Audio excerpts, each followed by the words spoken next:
And you're very welcome along to the football show here on Indo Sport. Delighted to be joined by Gary Breen. Gary, how are things? Really good, thank you.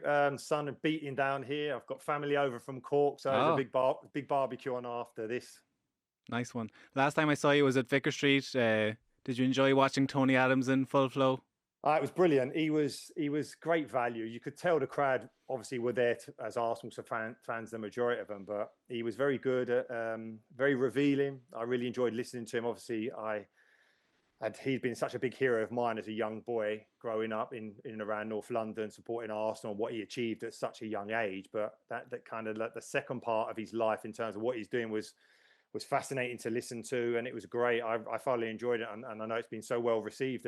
And he threw a little curveballs in there, didn't he, about the captaincy, which Yeah, really it took off about 3 or 4 days later yeah. over here. Everyone was going mad for it. Yeah, it was incredible. But even that, to say something like that, and then Arteta to react the way he did to Mm. what seemed to be just to take a vote on it is incredible. That I mean, listen, Tony Adams is an iconic man around Arsenal, but if you're a manager of them now, I wouldn't be expecting you to take much notice of what people on the outside are saying and to be influenced as much as they were, which just shows you, just shows how big a voice he has. Absolutely. And there's a few other things that you and Tony and Damien teed up in your preview, which have already begun to be borne out this season. So we'll get to those in Cool. a little while. But just a reminder, our football coverage is in association with Sky Sports, where you can experience more exclusive live sport than anywhere else. With Sky Sports and Sports Extra, you can watch every live Premier League match this season. This weekend sees United Burnley in the Saturday 3 o'clock kickoff. That's on Premier Sports. And then on Super Sunday, there are four live games on across Sky Sports, including Liverpool versus Arsenal. Get Sky Sports and Sports Extra on Sky, or stream it all with Now. As mentioned, Gary, plenty to reflect on the weekend just gone, but I might actually start the review by looking ahead to next week, and it's such a big week for Ireland and the international break, the squad being announced tomorrow, and I Yeah. can rarely remember such an acute feeling that the first game or this first series of games is kind of make or break. Anytime we've qualified for a major tournament, we've started fast in these campaigns, and with Hungary at home it just feels like that's a big one. And it kind of warmed my heart at the weekend to see Josh Cullen goal and assist, Nathan Yeah. Collins and Kelleher training every day together, kept a clean Yeah. sheet as well. We've three club captains in the Premier League. It's just good to see that sort of leadership coming back. I know you covered the Celtic game last week. Liam Scales captaining Celtic at the weekend. That's not to mention Evan Ferguson, Troy Parrott doing their thing abroad. So it's I'd just be keen to get your sense. It is good, as much as international football and club football are separate, going into international break with good vibes at club level can only be a good thing. Yeah, absolutely. In terms of the confidence of the players going in there, and I always feel that the first part of a season suits us better. All the lads have had a break. I know a lot was made about Jaime resting a lot of players, and we're going to hopefully see the benefit of that. But they'll have had good, strong pre-seasons. There seems to be so many of the squad now doing really well for their club at various levels, but they do look like they're strong levels. And you're right to mention the players. I covered the Brentford game on Saturday for Premier Sports, and Collins looks now he's got real presence. I know he's been admired by a lot of the bigger clubs, but you always felt as a young centre half, and this is often the case, that there'll be mistakes in his game, and we've seen that with Ireland. But with the armband at Brentford now, alongside the Ireland armband, he has a real sense of maturity about his game. Those mistakes are being ironed out, and he looks a real presence. Ball comes in a box. He's so big to get around. Really impressive, and as you quite rightly say, Queeving behind him as well. So that's great in terms of that relationship that you're building. It's so important, because sometimes you can go with the international team and you got to learn about your players, your teammates very quickly. The fact that they're playing and training, like you said, every day together bodes so well for us. I have so many positives. I think O'Shea at Ipswich looks like he's got a home. I think he'll be strong this year. O'Brien at Everton. But there's just so many of the players, like you said, Parrott's full of goals, building on what he did last year. Evan made a strong debut for Roma. So I am going into this campaign now with genuine belief and hope that we can do something. You're quite right to reference just how important that start is, because it's the difference. You get off the mark early, the confidence builds. The flip side of that is, and what has been the case far too often in recent campaigns, is that within a couple of games we're out of it already. Yeah. So it's so important. So I am going into this with a lot of confidence. I do feel as well that the fact that the campaign is competed over 10 weeks as opposed to 14, 15 months, if we got all our lads fit and they stay healthy, we're in a great position. Yeah, and obviously you mentioned Jake O'Brien there. It's just important to see these players competing Yeah, at top level. But there yeah, are, it's on the Premier League as much as we'd like to see. Like back in your day, a big Premier League representation. The Championship is so thoroughly competitive now, and you see the like of Mikey Johnson getting on the score yeah, sheet. Like, so it's just good to see general positive form because it's. I remember that whole Club Wales thing where when Wales got to the Euro semi-final, and it wasn't yeah, necessarily off the back of these unbelievable club players, but when they went to Wales, it was like a different thing. Wales yeah, was the club, and they had Gareth Bale, which yeah. was a big help. But I can't help but think the best chance Ireland have of performing in these games is to come in good spirits. Yeah, no, it's so important. And you reference Wales there. It's about momentum. Mm. And when we qualified for the World Cup, we had that as well. We had the disappointment of going close to that campaign before, and then suddenly we just felt it was our time. And I'm hoping that these guys, after having so many disappointments, feel that as well. Yeah. And they must be going into this campaign now, really believing that they can do something. But obviously, like you said, it's all well and good having a great spirit, but it's about what you do on the pitch. And we've heard far too often over the last few years about these players saying they've got a great spirit. They need to show it. Yeah. And we'll move off that now, but it was interesting to see Evan Ferguson made his debut. Yeah. Already comparisons, Gary, you're going to love these. From Mateus Sula, his teammate. He's technically very strong, he's powerful, and I hope he can give his best to Roma. His style reminds me of Batistuta and Higuain. So if he turns out to be even half of those two players or something in between, it would be, I think we'll get to the World Cup, Gary. I will take that all day. But listen, if you said about him is something we have seen when he burst on the scene at Brighton, technically very good. The way they play, you had to be coming off the centre backs and taking that first straight pass to release the rest of the team. And for some reason or another, based ultimately, I think, around injuries, stopped his momentum. And of course, he's such a young player that you're still learning all the time. And I always felt that the key for him and for any player is just stay healthy. And I think the fact that when we mentioned it about good pre-season, he's had a break away from football, because when you're injured and the likes are going to West Ham, it always felt like he was chasing his form and really, desperate to do well. And ultimately, you can try a little bit too hard. I think it'd be important now that he stepped away in the summer, had a break, just reassessed everything. I know his dad well, so he'll understand football. And I think he's got a great family and network around him. So I fully expect him to show his potential once again. Absolutely. And just on the Irish team, I know you covered the Brentford match, as you said. What were your impressions? It's obviously a huge win. It can't be overstated to get that first win for Keith Andrews as manager, and against Aston Villa as well, Champions League outfit in recent years. So what were your overall impressions of that game? Really impressed by Brentford. You're right. I felt the pressure was really on, even after just 2 games. You've got a rookie manager coming in. There was obviously a lot of talk about them being in trouble for relegation because of the quality of player that has left. 68% of their goals from last season has gone out of the building, or will do when Vissa goes at the end of this transfer window. So it's about replacing that. And certainly that front three that they had in place, Ouattara got the goal, but they looked like a real energetic front three.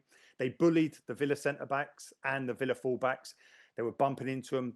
Those Villa players were going down, looking to the referee for support rather than rolling them sleeves up and saying, "No, we'll take this challenge on." And the one thing I can say when doing the commentary is that, in stark contrast to last week away at Forest, this Brentford team looked like a Brentford team that we had seen survive in the Premier League and then thrive in the Premier League. They looked like that team again. And I felt that getting that win was so important for them, and for Keith especially, just to kind of, as a vindication of him ultimately getting the job, but a belief system in terms of not only the supporters but the players. And you could see what it meant to them afterwards. They were very direct. They asked questions of Villa, who couldn't answer those questions. Villa looked powder puffed. They look like there's something wrong at Villa at the moment, whether or not they're struggling to get recruitment in. The fact that they're having to sell players who are through and through Villa, like Ramsey having to go to Newcastle, even though as a young boy he stood on the whole end. And this financial regulations mean you're selling one of your own. It just doesn't feel right, and it didn't feel right looking at Villa. But take nothing away from Brentford, they're impressive and they were well worth that win. Yeah, like much is made of the through line that Keith Andrews is following here. Like Brentford had done this with Thomas Frank, brought him in a backroom capacity. He got the main job, and there's almost a sense that by hiring from within, you know what you're getting. But it kind of works both ways. And you were making this point to me that Keith Andrews also knows what works on the pitch. Like he's been there, he's seen the Thomas Frank approach. So as much as I'd like to ask you about Keith Andrews, have you seen a Keith Andrews imprint on this team? It's probably too early to glean that anyway, but the best thing you can say about him is he's not trying to like fix something that's not broken. Yeah, no, he came out and he said, "Listen, I came into the club. I could see how well run it was from top to bottom, and that is it's probably one of the clubs, them and Brighton, where that's the only place he's ever going to get an opportunity as his first managerial job because he'll take that chance. They've obviously identified he's a really good coach. They'll put an infrastructure in place to allow him to show that. But I think if you're asking me, what did I see? I could see that there was a togetherness, and that's something that he has no doubt." Worked hard on in pre-season to make sure, because there's a lot of change at Brentford, and I think a lot of the players who are being left behind as other players are going on to bigger and better clubs may well feel that, listen, I might be looking over their shoulder to see whether or not they can move, but he's quickly galvanized them to say, no, listen, this is still a great club for you to be playing at. And you could say to those lads that then they come here, put in a really good Premier League performance and over a number of months, maybe years, and those bigger clubs will come looking, as they have done previously. But I think it was important that the new signing Ouattara impacted straight away, and he absolutely did. He looked so aggressive, so full of running. He got his goal, so you would think now that his confidence levels will be high.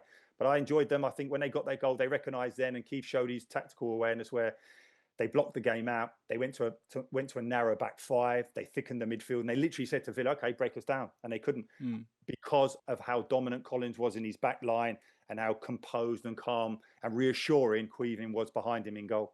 And just on the Villa point, before we move off this match, like, I wonder what it's like for a player in the dressing room where the recruitment's just not happening, and they were going for Champions League, like had a strong finish but didn't quite make it, and the likes of Marcus Rashford, who was central to that, is out of the building. Asensio, I know they're trying to get to come back, but you know, I think it's probably as important for the players as the manager to see new arrivals coming in, and that sense that we're getting stronger, and this result won't help that mood, I don't think. No, and the mode, you're so right there, because it felt as if, looking at Emery as well, because when he initially came into the building at Villa, he said, listen, I'm not going to stand still. I'm coming here, and they've got really good financial muscle, the owners at Villa, but they can't flex those muscles because of the regulations. So for him, it must be so frustrating. And you hit the nail on the head there. In the season where you think the next year you're going to get stronger, it actually looks like they've got weaker. It genuinely does. They play two centre-backs who are left-footed in Mings and Pau Torres. And you never normally see that. Left footers always get to play on the left-hand side. Right footers quite often, because there's so many of us at the back, have to play on the left. But it looked all wrong. You see the goal, they looked a complete mess. And even their setup, which at times could have exposed Brentford, but the final pass was so bad. And you could see the frustrations of Emery. And I just feel that, I don't know, all the energy and the positivity around that club, especially on the back of those Champions League big nights last year, suddenly they just miss out at the last moment. They can't strengthen again. I think they need to have a really good reboot. They'll probably have this last game before the international break, and we'll have to assess where they actually are, because they don't look anywhere near as good as they did last year. And we mentioned Thomas Frank a few minutes ago. Oh, yeah. Big result, like a statement result. And like, to be fair, an impressive start to the season generally. Before we get to him specifically, it's hard to overlook the fact that Europa League final, Romero, Van de Ven back together again. And they've been there to start the season. Romero, having been linked with Atletico Madrid, is staying.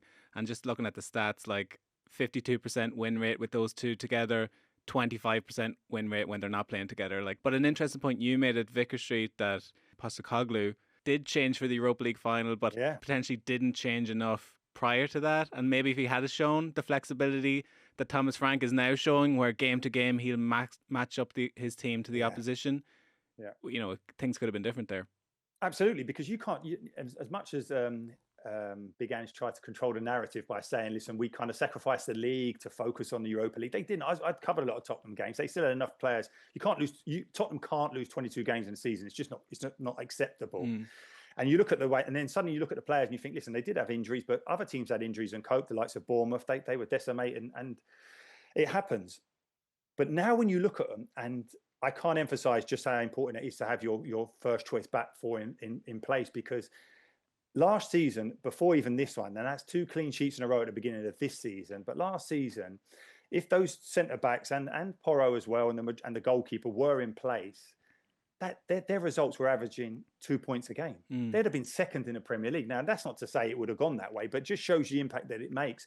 But ultimately, when you watch them now, Ronan, and I covered them last week in their first game against Burnley, the back line just drops about 5 or 6 yards deeper, and they're comfortable. They're not standing on a halfway line with their fingers crossed, hoping someone's offside, and the team have just got that easy ball in behind them. Now they're actually in place where you actually have to get past them. You don't get a free run at them just because they're so high, and they were impressive.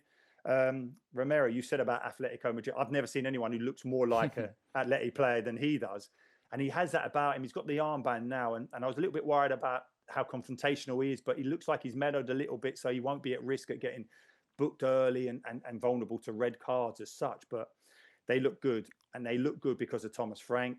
There was so much talk about him going in there and the Tottenham fans saying, we don't want a long ball merchant from Brentford and all like that. But it's not that. He cuts his cloth accordingly, and he plays the opposition, as you quite rightly said. He recognised that City are not particularly comfortable with direct play. We've seen it with their centre halves. We've seen it so often. If you actually attack the likes of Diaz and Stones, as opposed to sitting off them and letting them dictate play at the back, they struggle to defend, and they got bullied. And the goal that they conceded was an example of that.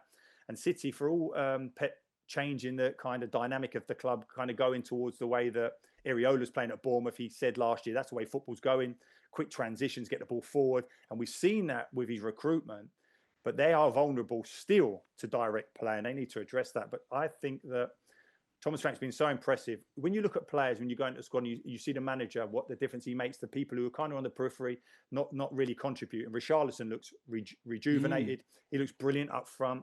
The central midfield, the three-man central midfield of Palhinha, Bentancur and Sarr on Saturday at the Etihad was sensational. And Palhinha is such a throwback central midfielder. Some player, isn't he? I love watching him because it does remind me of how they used to be. Vieira, Keane. I'm not putting him at that level, but central midfielders who went and made tackles.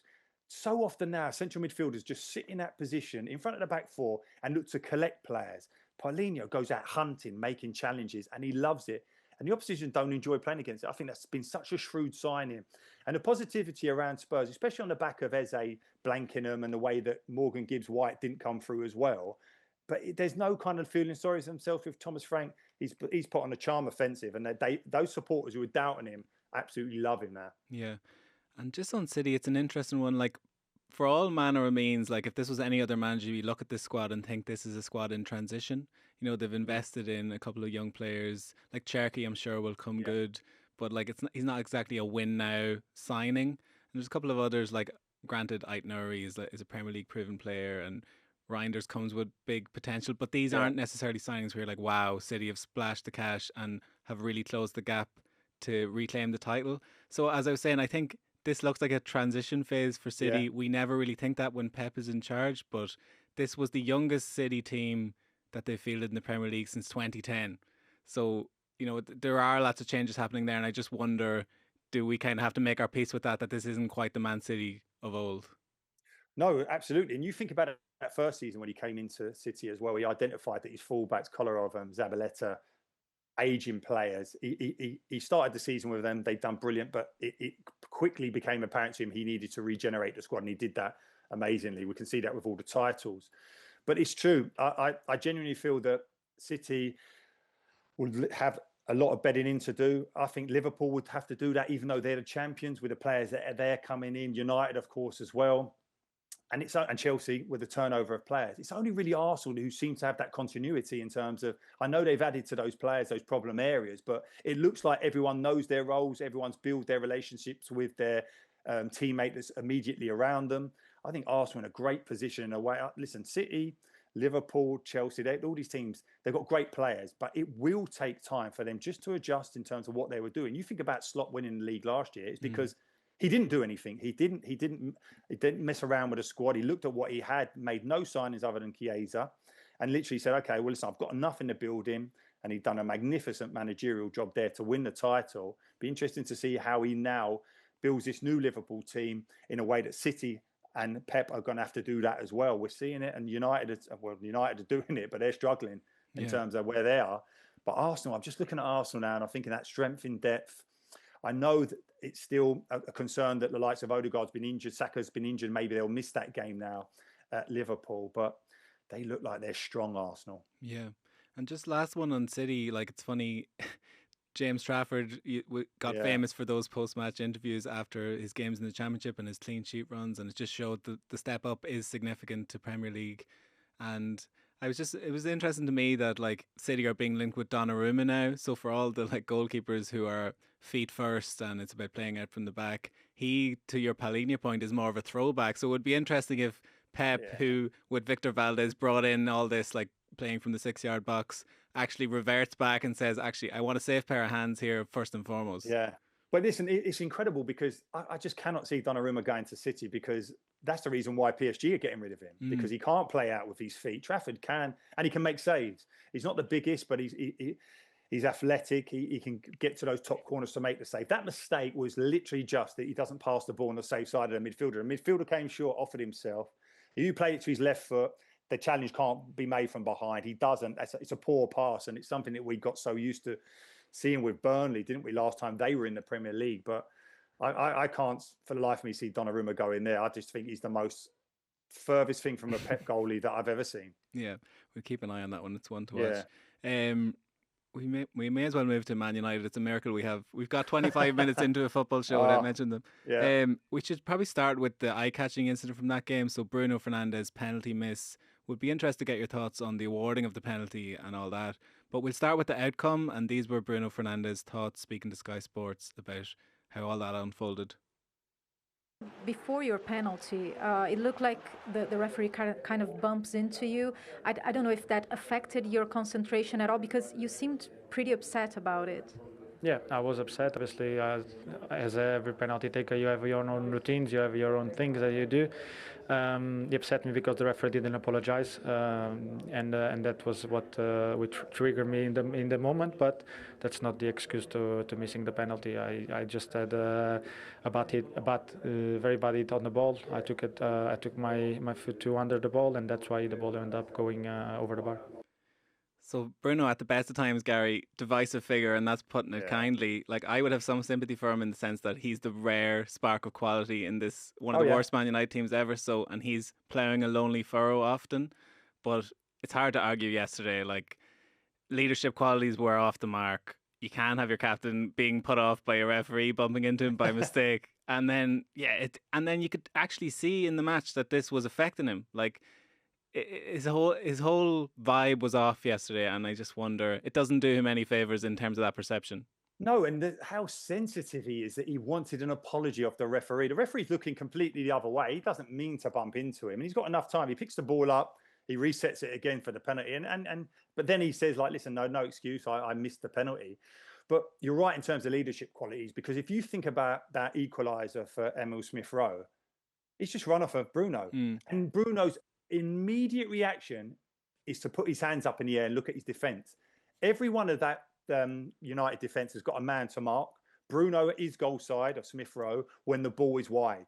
He just does not stay with a runner. And his first thought, and like you said about leadership qualities, is not to hold his hand up and say, what was I thinking? I just switched off a little bit there. It's immediately to look elsewhere for the blame. And that's why people will always question that in terms of that. But I agree with you. Without his goals and his kind of personality as such, I don't know where United will be. And you looked at United initially and thought, okay, there looks like there's a bit of energy.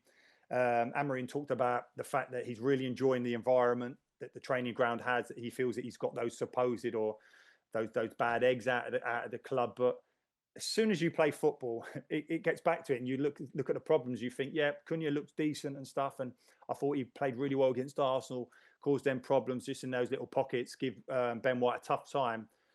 And then, of course, he could have had 3 goals within the opening 15 minutes at Craven Cottage. He was that good.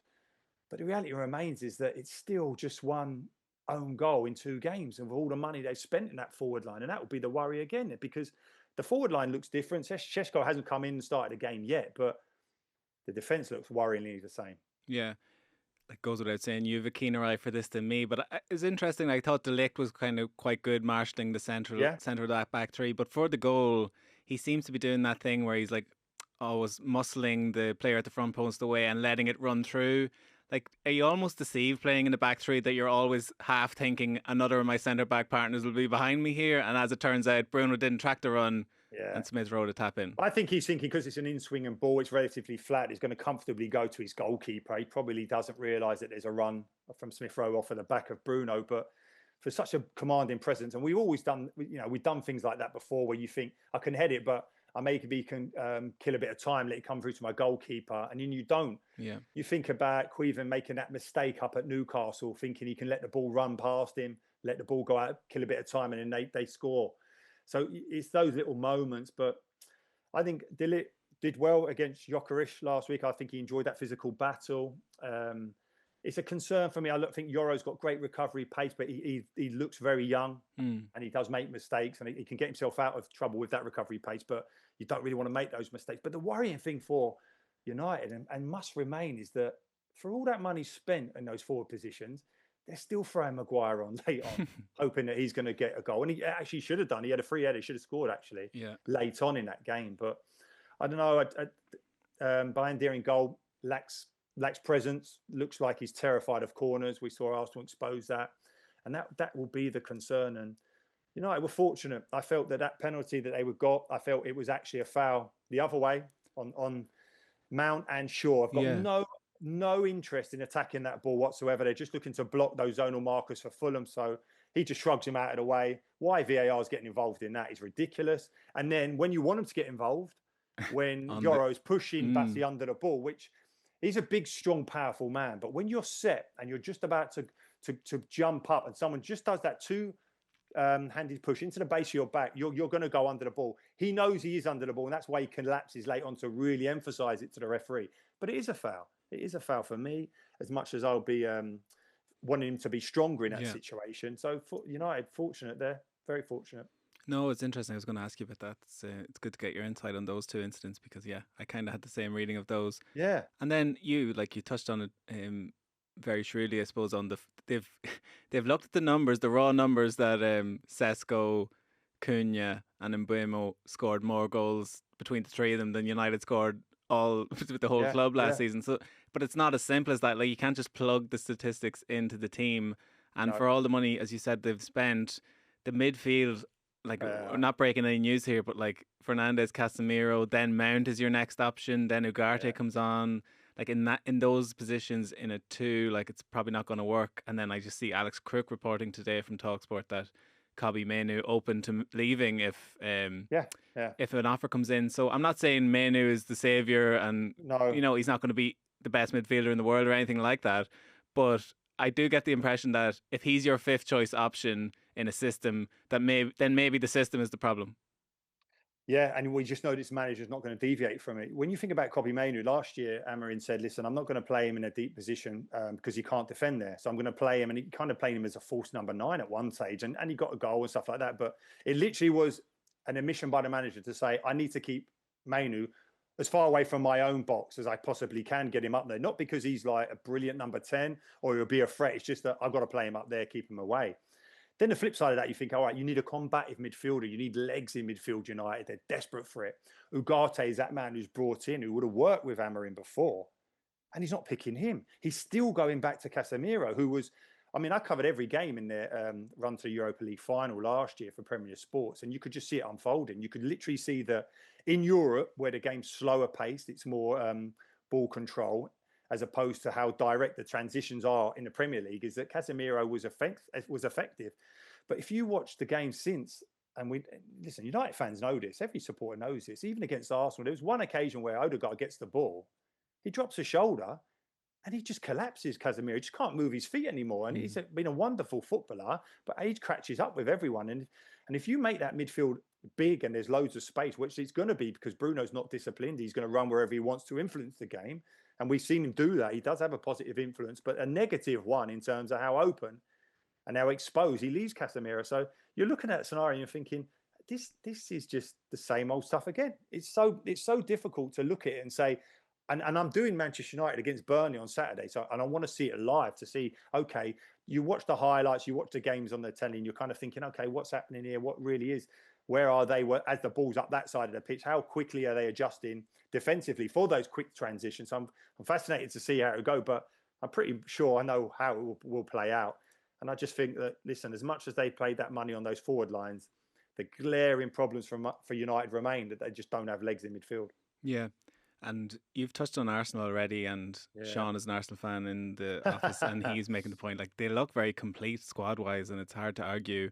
Like, Is he annoying you? Is he annoying you like most Arsenal fans are? Look, it's good. Like, the Liverpool game will tell a tale, Gary, I think, in a few days. But it'll be interesting to see. Like, I'm not sure if they make the DVD about this season. I'm not sure a 5-0 win against newly promoted Leeds will be the turning point. But having said that, few notable things, both positive and negative.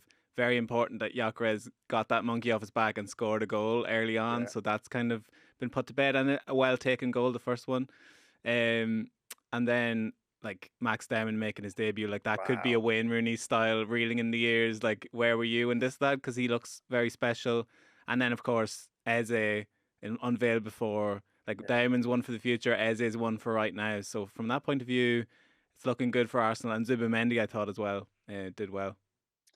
Yeah, listen, I know Arsenal fans every year think this is the year, but I genuinely look at them and thinking, if they don't do it now with this squad that is available and the depth and the options that they have, then ultimately it's not the players that are the problem. I think it will very quickly be assumed that Arteta is, that he just can't get them over the line. This club, Arsenal, have given him everything now in terms of the investment, time, which is probably what all manager wants more than anything else.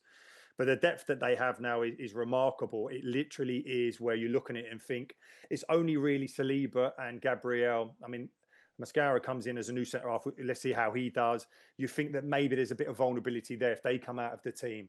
But in terms of the fullbacks, it's pretty much like for like. Calafiore, Lewis Skelly at left back, the Timber White right back. The depth they have in midfield now in terms of they can play literally any real combination, but the front forward line as well. And Gyökeres coming in now is, I don't ultimately, and I never felt this, that by getting that number 9 in, is that he would play every game. I just think that there's the option there that he will be available to him. I still think at times, Arteta, if everyone's fit, he may well go with Havertz in terms of that, packing that midfield a bit. But what is interesting about Gyökeres is that he is a centre forward that all he cares about is scoring goals. Now, that might seem like a flippant thing to do, but if you think about the iconic centre forwards at Arsenal, Van Persie, Henry, they like getting involved in the play as well. Bergkamp, those type of guys, they love that as well, that part of the game.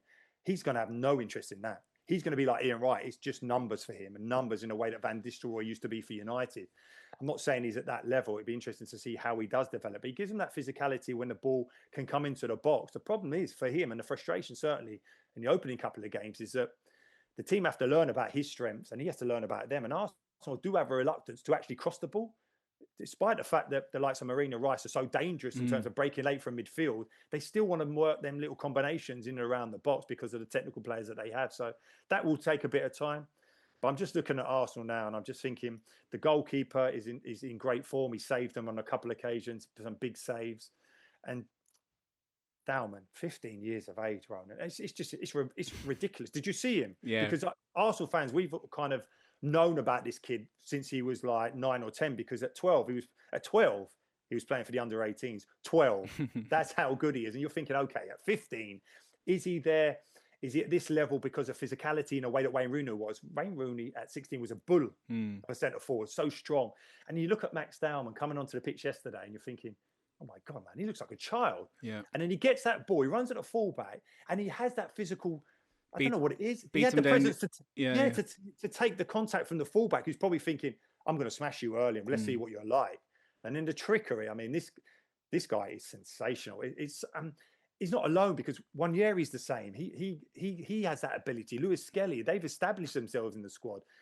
Dauman's been doing his GCSEs this season, so I don't even know how he's going to get time to play for Arsenal. It was amazing to see just how good he is. Yeah, it's And that is a signing. I mean, he is everything, and he is everything that's been missing from Arsenal in terms of they can be so formulaic in terms of watching them play, and it's a bit one-dimensional. It's only really Saka who gives that creativity. Suddenly now Eze comes into the building. And he plays a completely different level in terms of seeing passes, something off the cuff. Whether or not that will be coached out of him by Arteta remains to be seen. But he does look like the final piece. As much as they talk about the number 9 coming into the building, you have to have creativity to open up teams on the low block. Arsenal struggled to do that last season. They won't this. Yeah, no, Nwaneri all of a sudden feels like an old man. Yeah, It's that's like unbelievable. it's remarkable. Um, just before we get to tonight's game, which promises to be Oh, absolutely a powder keg, West Ham, Chelsea, like it might have been passed people by, happened on Friday night, so a lot has happened since then. But London Derby, obviously, and Chelsea quietly doing their thing. Like I think they're potentially people look at the Chelsea project and think it's a bit. We just haven't seen this before, like this turnover of players, but quietly, like they look strong, and they obviously had that eye-catching win in the Club World Cup. Um, but I wondered, to your eye, was that the story, or was it more the worry that's starting to creep in for the home team there? Because West Ham looked abject towards the end of that game. yeah, they did. They did. And the pressure is really on. I played in that game, West Ham Chelsea. It's a big game. Doesn't really get the billing of some of the other London derbies or the other ones throughout the Premier League. But that is a really, really a lot of animosity in that game. Now, you think that that's your first home game for West Ham on the back of being beaten so comfortably by a promoted team. We're led to believe that the promoted teams are going to struggle. And then they put 3 goals past you. Then at home, you get a good start. You're thinking, okay, and then suddenly you get gumped 5-1. That's 8 goals conceded in 2 games. Now, so many people from the outside looking in at West Ham will say, well, listen, yeah, be careful what you wish for. You didn't want David Moyes. You didn't want that so-called defensive football. You want to be expansive at West Ham, the West Ham way. We've heard it so often with Big Sam when he was the manager there that he had to live against that. But West Ham fans didn't want Lopetegui. That's not what they wanted when they said they wanted to change from David Moyes. They just wanted to see a football which it ultimately is an entertainment business. So when you go to football, you want to be entertained, you want to enjoy. You don't want to see teams defending a 1-goal lead or whatever. But they've gone the flip side here. Potter, you're looking at the scenario now. He looked like he wilted under the pressure at Chelsea. Will it all come hard and fast at West Ham? And I think he's going to have to really turn that round quickly. And I'm not sure that this West Ham squad will be able to do that. And as I alluded to, could be the best to last on this Premier League weekend, Gary. Newcastle, Wow. Liverpool. It's probably the most eye-catching tie of the Premier League season so far, early as it is. But just given the context, like it's going to be the atmosphere at Wow. night time at St James's Park is good at the Yeah. best of times, but it's going to be electric. I don't know. You can take this wherever way you want. Like the game itself is interesting, but then, as I said, the Isak thing and just Newcastle almost emboldened by having this want away presence in their club and trying to show we don't need him. But I feel like they could be doing with him this evening. My God, the atmosphere there is going to be incredible. It's a bank holiday in England at the moment. So those Newcastle supporters are probably gathered early. They'll be in full voice. This Premier League has been a great so far. I mean, we're only 2 goals in. It's so exciting when it's back, and it kind of like just produces these games, and you're thinking in terms of the backstory that Isak, what he's doing and stuff like that. It's Liverpool. I mean, I think so many people will be tuning into that game tonight. It'll be white hot, that atmosphere. And that's a challenge straight away now for these. We said about these Liverpool players who are coming into the team. I know like the likes of Kirkes at left back is experiencing it in the Premier League with Bournemouth and what have you, but it'll be a real eye opener. Verts, I'm looking forward to seeing how he copes with it in terms of the atmosphere will be, the supporters will be right on top of them. Liverpool look strong if they get Isak, and we said this in that kind of show with Tony Adams about if they do get Isak, then they're way ahead of everyone else. I don't believe that. I genuinely don't. I think they'll be full of goals, but I think it'll be hard to kind of make sure that everyone contributes. It's a long season, and Ekitike has been so impressive at the beginning. He's a young centre forward to put all the hopes on him, and they've lost 3 of their forwards through players leaving, and of course the tragedy that happened with Jota. So they probably do need that man in the building. I've looked at them defensively, that they look vulnerable, Liverpool. I don't know what's happened. Maybe Gravenberch not being there for that first game makes a big difference. And of course he does in midfield. He's that physical presence. But what a game. What a game. For Newcastle, they do miss the centre forward. There's no doubt about it. They've kind of tried to improvise with Anthony Gordon going at centre forward. Everton tried that as well. And he's a great forward. He's a willing runner, but the instinct's not there. And a couple of times ball comes into the box, he's on his heels. He doesn't anticipate where it's going to go. So they do need an out-and-out forward. And with the window still being open, it feels like one move will trigger everyone else's kind of work. And we're just waiting to see whether or not that one move and the big move, whether or not it will be Isak. And just lastly, before I let you go, have you ever had that dynamic in like the dressing room where maybe not your best player, but one of your best players is basically saying, I don't want to be here anymore. Does it affect you day to day? Like, do you even pass any remarks in training? It doesn't help that he was so important to the team. Like, it is a big absence, in the way they play even. No, it's massive. It really is in terms of his quality, because I think he's arguably the best centre forward in Europe in terms of what he is, because he's multifunctional. He's not like Haaland. He can get those Haaland goals, but he can come into 10. He ruined Arsenal last year in that League Cup run. We talked about Saliba, Gabriel being really aggressive centre backs, bullying Haaland, really wanting that physical challenge. They didn't want anything to do with it, with Isak. They were dropping off, giving him all the space in the world. I have experienced it in terms of top players leaving my club at Coventry, where, you're doing well, whether it be Dion Dublin initially, Darren Huckabee, and then, of course, Robbie Keane, being so good. And then he's going to Inter Milan. But they never felt, as much as you knew they were going and it was happening, it never felt as if they weren't going to contribute, or they weren't going to be in and around the training ground in a way that Isak has kind of down tools, won't train with a team or anything like that. So that must have an impact, because your teammates are probably looking at him. They understand. They do. Of course they do. You have a short career. They will know. And I'm sure he'll have told them that what he was not promised, because unless it's in writing, it means nothing. His interpretation of what they said may well be true in his mind, but the club may well have been true in their mind. But unless it's in black and white and there's a figure, you think about Jack Grealish. It's 100 million. If someone bids it, you're gone. There's no mucking about. Now, his agent hasn't done it well enough. He's gone to the club, and it's a big investment for around £60 million by Newcastle. His agent should have been saying something like, well, listen, if you double your money, even if you double your money and someone comes in with 120, Newcastle are probably going to give you that option, because they're going to think, well, wow, you'd have had some impact to double your money that quickly, and it would have been in place. They didn't put it in place. We've seen it before.